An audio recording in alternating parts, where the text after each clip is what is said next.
collines ondulées et les fertiles vallées de ce magnifique paysage se trouve du charbon profondément enfoui dans le sous-sol. Longtemps avant l'apparition de l'homme sur la Terre s'est écoulée une période géologique dite époque carbonifère. Pendant des siècles et des siècles, d'épaisses couches de charbon se sont accumulées. Autrefois, pour transporter le charbon extrait de la mine, on avait recours à la mule. Maintenant encore, sur beaucoup de petits chantiers, c'est toujours la mule qui tire les berlines chargées dans le fond. Mais avec l'aide des puissantes machines modernes, la houille est aujourd'hui amenée au jour par des moyens mécaniques.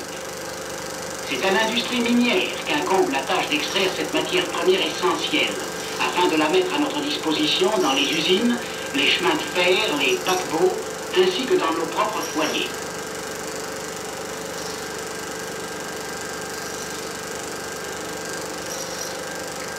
Selon les terrains, le charbon se présente dans des conditions très diverses. Ici, il apparaît sous la forme d'un affleurement. La vallée a subi les effets de l'érosion et la veine de charbon a été mise à découvert. La veine s'enfonce de 5 mètres environ par kilomètre. Les hommes qui accomplissent les multiples travaux que nécessite l'extraction de la houille s'attachent en général à leur métier. Dans le fond, un problème est essentiel, celui de l'éclairage. Chaque mineur est muni de sa lampe individuelle qui, grâce à une batterie, pourra brûler 12 heures durant. Dans toutes les industries, la sécurité des travailleurs est primordiale.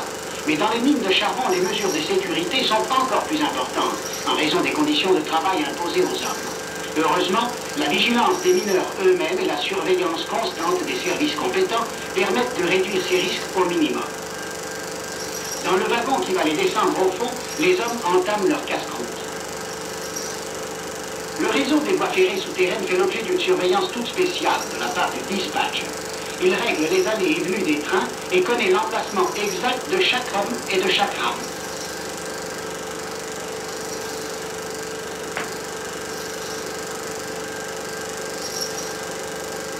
La couche de terrain qui recouvre la veine de charbon est d'une épaisseur moyenne de 70 mètres environ. La veine repose sur une assise d'argile qui, servant de plancher à la mine, est dite en termes de métier le mur. Ici, la veine a près d'1,5 mètre d'épaisseur et produit un charbon bitumeux d'excellente qualité. Elle est surmontée d'une couche de schiste d'environ 30 cm. Au-dessus, on trouve de nouveau la houille que l'on n'extrait pas et enfin, plusieurs mètres de schiste. La surface de fond de la masse de houille est dite le front. Les surfaces latérales sont les parements. Un élément est vital pour le producteur de houille, l'air. Il faut maintenir à la mine constamment 0,42 m3 d'air par homme et par minute. On utilise un anémomètre pour mesurer la vitesse de l'air. Le courant d'air doit être dirigé de l'arrière sur le front d'attaque du charbon et lorsque la profondeur des galeries augmente, il faut ménager des gaines d'aérage à des intervalles réguliers. Dès qu'une zone cesse d'être exploitée, on découpe l'air. Des arrêts permanents sont alors pratiqués au moyen de cloisons d'aérage pour permettre à l'air d'y affluer.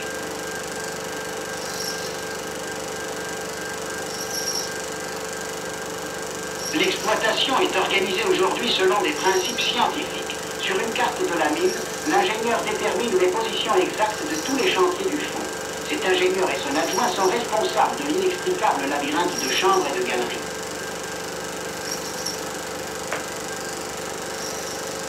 Les mines de charbon paraissent blanches à l'intérieur à cause de la poussière de roche qu'on projette sur les parois. Pour rendre le poussier incombustible et éviter des explosions graves, on pulvérise en effet de la chaux dans toutes les galeries. Ces dessins sont destinés à illustrer les procédés d'extraction de la houille dans les mines modernes. En premier lieu, il faut percer des galeries qui donnent accès à la veine. Au fur et à mesure de l'avancement de la galerie principale, on creuse des galeries transversales dites traversantes. Les cavités, dites chambres, sont ensuite ménagées en partant du fond de chaque galerie. Puis on fait progresser l'exploitation jusqu'à ce que les chambres qui s'ouvrent sur les deux parois de la galerie aient été déblayées. La galerie principale et la galerie d'accès sont pourvues de voies ferrées sur lesquelles circulent les berlines. Tous les travers-bords sont équipés d'un convoyeur qui les approvisionne. Ce procédé d'exploitation est la méthode des chambres et piliers, suivant laquelle on demande au charbon lui-même d'assurer le soutènement du toit en laissant intact de gros piliers de charbon. Dans la chambre, la première opération consiste à débarrasser le sol des morceaux de schiste ou de houille qui ont été abattus.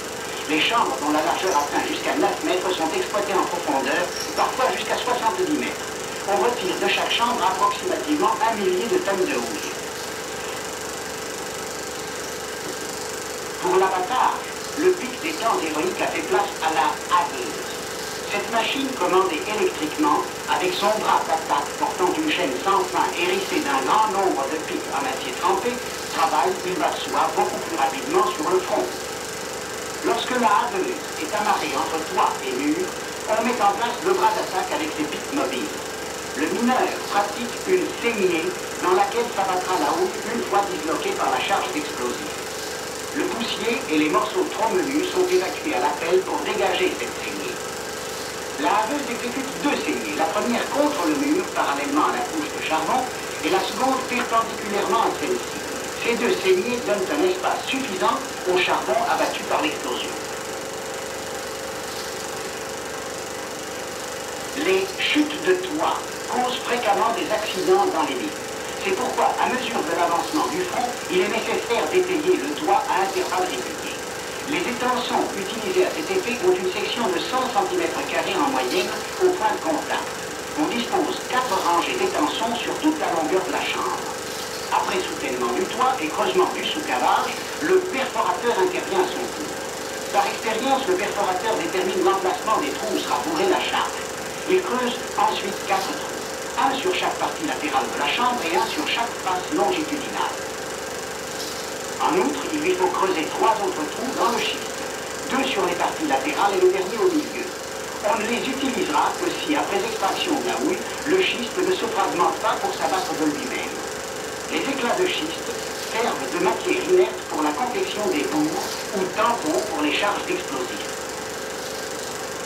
On prépare de simples rouleaux de papier qu'on remplit de fines poussières de schiste. Ces bourres obturent le trou où se trouve l'explosif. Elles résistent à la charge de telle sorte que toute la puissance en est dirigée vers l'intérieur pour détacher les morceaux de houille. L'explosif, préparé selon une formule donnée et sûre, détonne sans flamme. Dans chaque trou, on introduit 2 cartouches.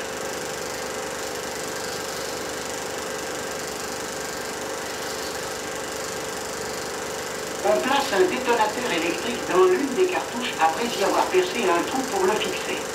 Dans le fond du trou, on introduit la cartouche puis la bourre que l'on tape.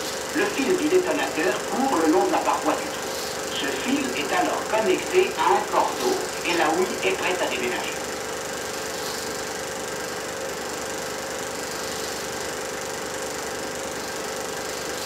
Le contact est établi par batterie et voilà le beau charbon noir à notre disposition pour alimenter les usines, faire rouler les locomotives ou tout simplement pour assurer notre confort. Les mines modernes sont équipées de chargeuses mécaniques. Montées sur tracteur, elles travaillent avec rapidité pour évacuer le charbon des chambres. Leurs bras et leur plateforme de chargement happent le charbon et le chargent à la cadence de 3 tonnes par minute. La chargeuse accompagne le bout de feu dans ses voyages souterrains et se met à l'œuvre dès que le silence a fait suite au fracas de l'explosion. La substitution de la machine à l'homme pour les travaux les plus pénibles a diminué de beaucoup la fatigue du mineur. À elle seule, la chargeuse électrique donne une idée des immenses progrès réalisés depuis l'époque de la mule, de la pioche et de la pelle. Quelques minutes suffisent à la chargeuse pour évacuer la même quantité de charbon qui demandait aux mineurs d'autrefois plusieurs heures d'un travail épuisant.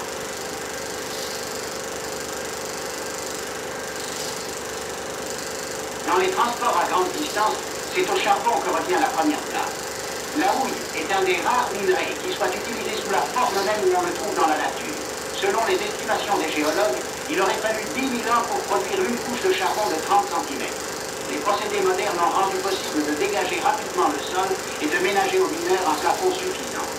À son autre extrémité, la chargeuse déverse son charbon dans un camion navette ou château-car, monté sur pneumatique, qui transporte 7 tonnes de houille par voyage. Il est équipé d'un convoyeur pour le chargement. Il est alimenté en porte. Quand le camion navette est chargé, il bloque le passage dans la galerie, d'où la nécessité d'une circulation à sens unique. Il ne reste que peu de place disponible sur les côtés et au-dessus. Le camion navette va et vient tranquillement à une vitesse de 6 km à l'heure. Le déchargement s'effectue en 1 minute et 15 secondes. La coordination entre le travail des hommes et le fonctionnement des machines depuis le front jusqu'au point de déchargement des berlines est parfaite.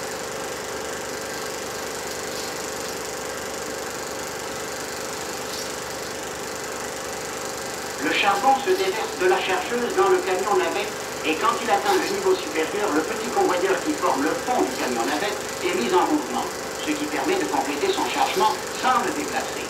Une fois plein, le camion navette dégage la chambre et se rend au point de déchargement avec son convoyeur à bande sans fin. Les postes de déchargement sont disposés des deux côtés de la bande. Le transport par convoyeur à bande sans fin est un perfectionnement très important qui augmente beaucoup le rendement dans les mines. La bande transporteuse progresse avec son charbon. Sa vitesse est réglée de façon qu'elle se déplace un peu plus vite que la cadence du chargement. La bande est faite d'une combinaison de caoutchouc et de tissu. Le charbon voyage littéralement à la vitesse de 130 mètres à la minute.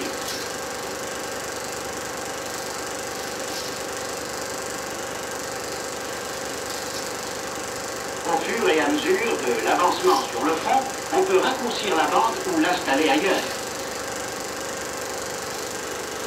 Une station de chargement permet de charger les camions navettes sans arrêter la bande ni renverser le charbon.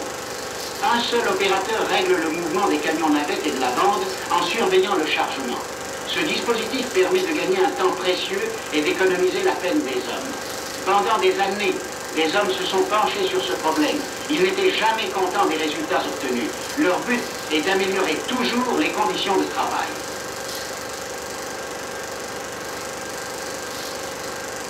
On voit sur ce schéma la disposition des chambres et des galeries pour l'extraction du charbon au fond d'une mine moderne. Les zones noires figurent le charbon, les blanches les zones déjà exploitées. Les lignes verticales sont des galeries. Dans la galerie centrale est montée la bande transporteuse continue. Les galeries d'intercommunication ou de chargement dites travers-vent sont marquées d'une flèche. Voici les étançons qui servent au soutènement du toit. Il y en a davantage au centre et aux extrémités où ils doivent supporter des charges plus fortes. Ces conduits sont des gaines de ventilation qui permettent d'aérer constamment la mine. Pour extraire le charbon, on utilise les machines suivantes. La haveuse, la chargeuse, le camion navette ou château de grâce. La haveuse pénètre dans la chambre, se met en position face au front d'attaque et pratique une saignée. La haveuse quitte la chambre. Le bout de feu fait sauter la mine. La chargeuse et le camion navette font leur travail. Une fois chargé, le camion navette quitte la chambre et décharge son charbon sur la bande transporteuse. Il faut environ 6 voyages pour déblayer une chambre.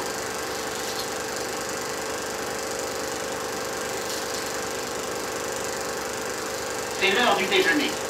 Les mineurs sont de gros mangeurs. Ils se contentent cependant d'un panier jusqu'à la fin de la journée de travail. Jusqu'à ce que, rentrés chez eux, ils puissent enfin mettre les pieds sous la table, se détendre et avoir un vrai repas. Mais le travail doit être fait. Il faut que le charbon quitte la mine pour le monde extérieur. Ici, le conducteur s'explique avec le dispatcher à chaque poste de contrôle sur sa route. Par téléphone, il reçoit ses instructions et s'y conforme à la lettre. Sécurité d'abord et toujours, c'est le mot d'ordre dans la Bible.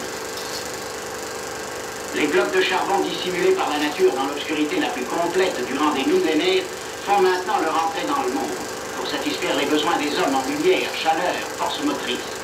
Par rapport à l'époque de la mule, le transport du charbon est aujourd'hui aussi rapide que si l'on se servait de bottes de 7 lieues. Nous voici maintenant au lavoir. Les morceaux de charbon y sont lavés, calibrés, conditionnés pour l'usager. Les wagons chargés sont pesés puis automatiquement déchargés dans une trémie qui approvisionne régulièrement en charbon les cribles à secousses.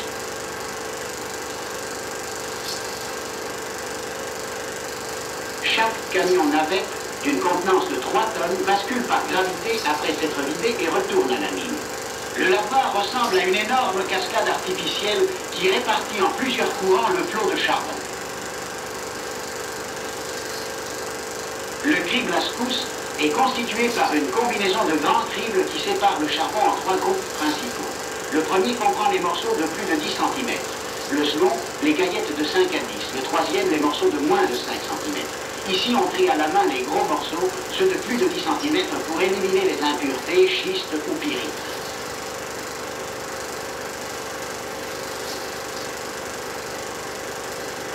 Afin de garantir un calibrage correct, un autre crible est disposé au bout de la table de triage. On élimine ainsi les morceaux plus petits. Ceux-ci sont aiguillés sur une bande transporteuse qui les ramène à d'autres cribles où ils seront de nouveau séparés en 3 grosseurs depuis 5 cm jusqu'au poussier. Ce flot de charbon se répartit dans plusieurs branches selon les grosseurs standards.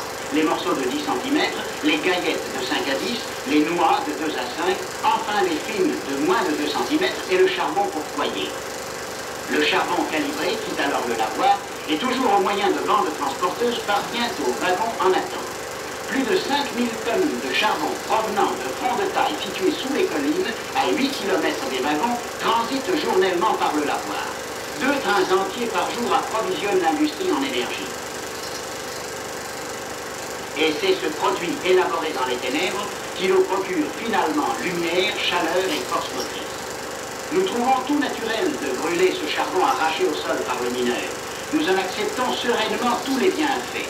Et pourtant, ce confort ne serait pas possible si l'industrie minière n'avait sondé le sol, creusé les puits d'extraction, distribué ce produit essentiel, si des hommes n'avaient peiné pour extraire le minerai noir et brillant provenant par transformation naturelle d'arbres épanouis au soleil il y a plusieurs milliers d'années.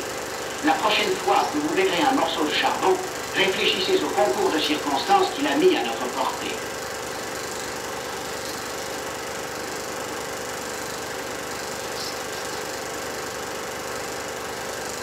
Dès qu'il a terminé sa journée de travail, le mineur se met en devoir de se débarrasser du charbon qu'involontairement il ramène sur son visage et ses mains. Là aussi, il va vite. Aussitôt remontés, les hommes se dirigent vers la douche. Ils habitent aux environs et sont pressés de regagner leur logis, surtout le samedi soir. Autrefois déjà, le samedi était le jour du bain. Mais pour un mineur, du moins en ce qui concerne la douche, c'est tous les jours samedi.